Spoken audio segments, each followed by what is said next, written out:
Hey, salut à tous et à toutes. Alors aujourd'hui nous allons faire un hors-série sur l'histoire du cinéma.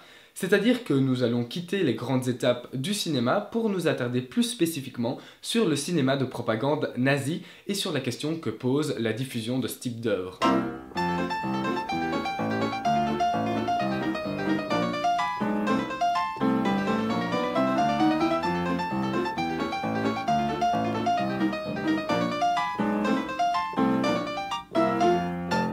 Tout film propage un credo politique, c'est ce que nous apprend Karim Debache dans sa vidéo consacrée au film Rollerball.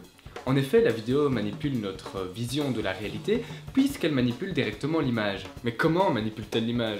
Eh bien, via le cadrage par exemple. Le cadre est comme un cache. En filmant, on décide de ce qu'on veut cacher et de ce qu'on veut montrer. L'image n'est donc pas la vision brute du réel. Sans oublier que dans la vidéo, notre perception du réel est également manipulée par l'audio qui est ajouté aux images. Et par audio, j'entends bien sûr les musiques, les bruitages, mais aussi les dialogues ou encore les voix off.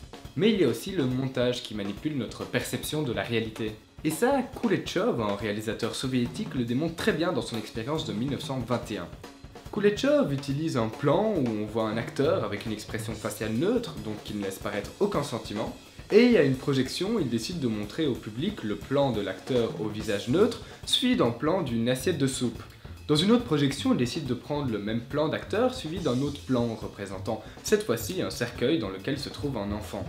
Dans le premier cas, les spectateurs ont l'impression que l'acteur exprime la faim, et dans le deuxième cas, les spectateurs ont l'impression qu'il exprime la tristesse, alors que c'est exactement le même plan. C'est ce qu'on appelle l'effet Kuleshov. Avec cette expérience, Kuleshov met en lumière l'effet manipulateur du montage. Donc on peut en conclure que la vidéo construit une vision de la réalité, mais qu'elle n'est pas le réel. Le cinéma manipule donc notre vision de la réalité.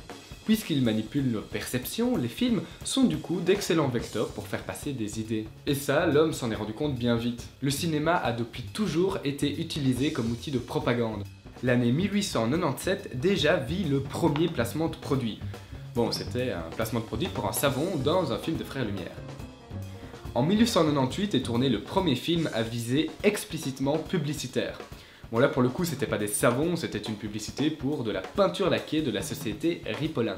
En URSS, dès 1917 s'installe un véritable cinéma de propagande communiste. Le cinéma est pour nous le plus important des arts, disait Lénine. En Italie fasciste, Mussolini, lui, affirmait « Le cinéma est l'arme la plus forte ». Pendant la Seconde Guerre mondiale, Disney s'est même mis à réaliser des dessins animés pro-américains, mettant en scène des méchants nazis tournés en ridicule. Bref, tout ça pour vous dire que le cinéma a depuis toujours été utilisé pour faire passer des idées. C'est donc assez logique que le régime nazi, dont on connaît tous la plaisante idéologie, s'est lui aussi intéressé au cinéma pour faire passer ses idées assez particulières. C'est encore moins étonnant quand on sait qu'Hitler attache énormément d'importance à l'art. Comme vous le savez sûrement, les nazis pensaient que l'espèce humaine était divisée en races qui étaient hiérarchisées selon leur pureté. Au sommet de la pyramide, on retrouvait la race germanique, une race de seigneurs, genre blond aux yeux bleus, et qui dit race de seigneurs dit bien sûr art de seigneur. Dès leur arrivée au pouvoir, en janvier 1933, les représentants nazis vont se faire un plaisir de se débarrasser des œuvres dites dégénérées et d'affirmer la supériorité de l'art germanique, notamment via de grandes expositions qui promouvaient l'art allemand. Et pour le cinéma, c'est pareil, les gouvernants nazis voulaient montrer leur supériorité en matière filmique. Les Américains peuvent le faire, pourquoi pas les Allemands, disait Hitler en parlant des dessins animés Disney. Man muss nämlich gut regieren und für eine gute Regierung auch eine gute Propaganda betreiben. La personne que vous venez d'entendre, c'est Goebbels, ministre de la propagande et de la culture du Troisième Reich. Pour lui, la propagande joue un rôle très important dans le fonctionnement du régime. En effet, le gouvernement d'Hitler ne veut pas seulement surpasser l'ennemi en matière d'art, il veut aussi éduquer le peuple allemand et le faire adhérer aux idées nazies. Bref, il veut manipuler les esprits au profit de sa politique. Comme nous l'avons vu, le cinéma remplit parfaitement cette tâche.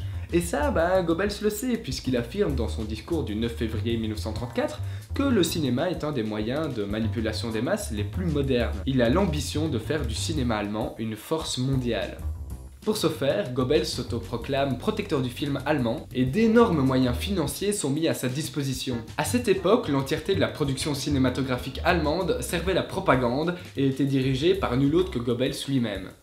Entre 1935 et le début des années 40, la quasi-totalité des sociétés de cinéma, dont la Tobis, la UFA et la Bavaria, furent nationalisées. C'est-à-dire que les sociétés appartenaient désormais à l'État, qui à l'époque, je le rappelle, était le régime nazi. Et donc les sociétés de cinéma devaient faire exactement ce que le régime nazi voulait qu'elles fassent. Le gouvernement d'Hitler instaure aussi une chambre nationale du film, qui exerce un contrôle total de toute la chaîne de fabrication de l'ensemble des films allemands, de l'écriture du scénario jusqu'à l'exploitation en salle. En gros, tous les films qui sortent en salle à cette époque en Allemagne sont conçus par les nazis. L'industrie cinématographique allemande est complètement chamboulée. Tout le monde doit se mettre au pain.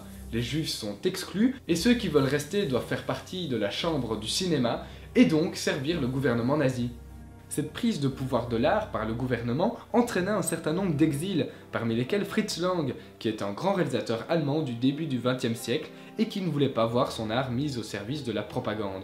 Le cinéma nazi, comme nous l'avons vu, est mis au service d'une stratégie très élaborée. Il joue un rôle essentiel pour conditionner la population allemande à adopter le mode de pensée du Troisième Reich et donc à le soutenir. En Allemagne, à l'époque, chaque diffusion d'un film au cinéma est précédée d'un film culturel, que l'on appelle Kulturfilm. C'est une sorte d'émission qui prend la forme d'un documentaire de vulgarisation scientifique présentant au peuple allemand des vérités qui viennent démontrer les thèses ariennes. À partir de 1938, des actualités, qui portent un nom beaucoup trop compliqué pour que je le prononce, viennent s'ajouter à chaque projection entre le film culturel et le long métrage. Toute personne voulant aller voir un film devait du coup obligatoirement subir ces actualités. Ces actualités ressemblaient à ce que l'on pourrait appeler un journal télévisé. On y voit les champs de bataille et on nous explique l'avancement de la guerre. On filme Hitler ou encore la société allemande. Ce sont des journaux informatifs mis au service de la propagande allemande. Moi qui me sentais déjà manipulé quand je devais subir 10 minutes de pub avant un film, alors là je peux vous dire que les Allemands ils subissaient un vrai lavage de cerveau avant chaque film.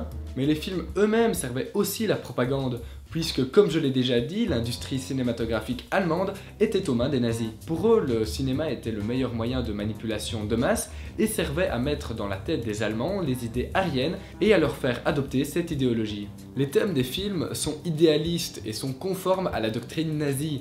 On retrouve par exemple comme thème l'antisémitisme, la supériorité de la race aryenne, l'héroïsme de guerre, le passé glorieux de l'Allemagne et plein de conneries dans le genre. Les films produits par le gouvernement nazi pouvaient par exemple prendre la forme de documentaires. Hitler et son gouvernement se mettaient en scène. Tout était bien sûr scénarisé et brillamment orchestré pour que les images paraissent vraies. Les nazis étant dans l'impossibilité, bien qu'ils aient essayé, de créer génétiquement une race de seigneurs, ils devaient tenter de la matérialiser. Et les documentaires remplissaient très bien cette tâche. En voyant ces faux documentaires, les spectateurs se mettaient à idéaliser le Führer et ses hommes et à les sacraliser.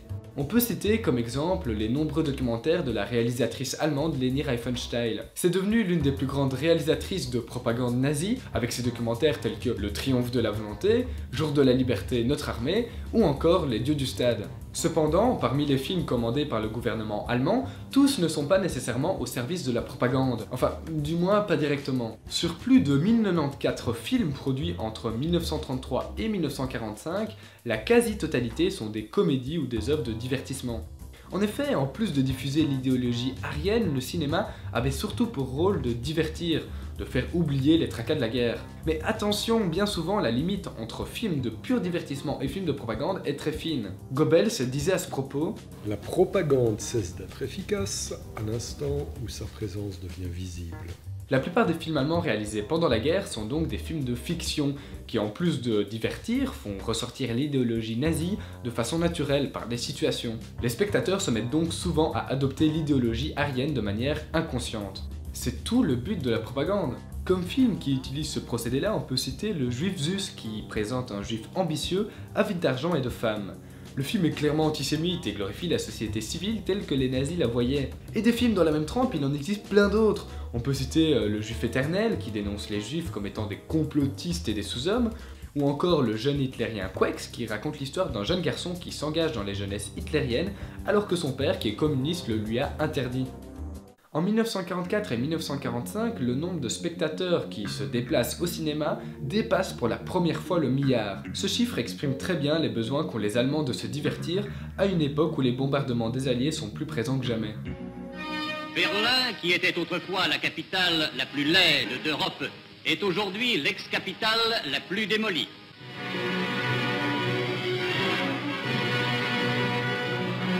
Et maintenant, les vainqueurs viennent rejoindre dans la capitale du Reich l'armée rouge qui l'a conquise. Les chars américains arrivent les premiers. En mai 1945, l'Allemagne nazie est démantelée par les forces alliées. L'Allemagne nazie n'existe plus. Tout ce qui rappellerait ce passé maudit est détruit ou placé en quarantaine. On trace une croix sur le passé et on essaie de reconstruire le futur. Les films du Troisième Reich subissent donc exactement le même traitement. La production de films nazis s'arrête complètement et les films produits entre 1933 et 1945 sont placés dans des bunkers et sont interdits de diffusion. Comme vous le savez si vous avez suivi un minimum vos cours d'histoire, l'Allemagne va être séparée en plusieurs zones dirigées par les différentes forces alliées. L'ouest de l'Allemagne est dirigé par les Occidentaux, notamment par les Américains, et l'Est est dirigé par l'URSS. Les Américains et les Soviétiques veulent remplacer l'industrie cinématographique allemande. Dans la zone Est, les Soviétiques vont créer la Deutsche Film AG. C'est une société cinématographique qui appartient à l'État. Puisque les films sont issus de sociétés nationalisées, donc appartenant à l'État, les films vont encore une fois servir de propagande, mais cette fois-ci communiste. Ils en ont de la chance. Même s'il existe des films indépendants, l'État soviétique dirige presque l'entièreté des productions filmiques et va du coup donner naissance à des films antifascistes aux allures de réalisme socialiste. Tandis que dans la zone ouest, ils vont rendre l'Allemagne à nouveau démocratique.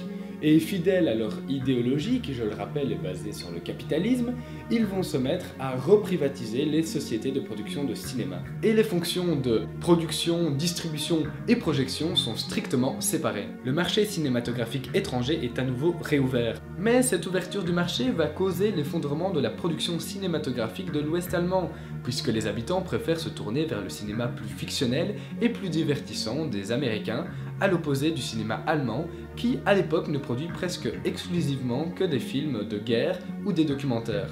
En 1962, l'Ouest allemand ne produit que 63 films.